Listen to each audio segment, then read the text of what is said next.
چھوٹی سی عمر سے ہمیں یہ بتایا گیا تھا کہ پیسے کما لو، مشہور ہو جاؤ، کامیاب ہو جاؤ، سب کچھ ہے.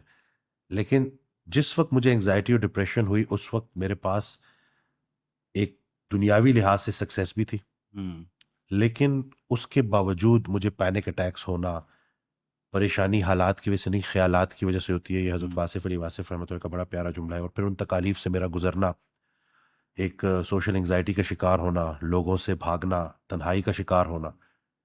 تو میں یہ سمجھتا ہوں کہ اللہ تعالیٰ نے میری سب سے بڑی مدد کی اس مشکل کے ذریعے جو میری طرف بھیجی گئی.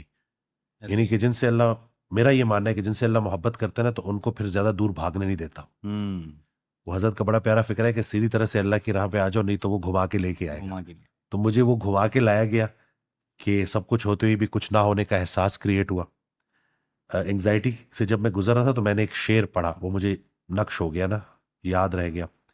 کیسے گزر رہی ہے سبھی پوچھتے ہیں لوگ، کیسے گزارتا ہوں کوئی پوچھتا نہیں. یعنی کہ بالکل بندہ تنہا ہو جاتا ہے نا،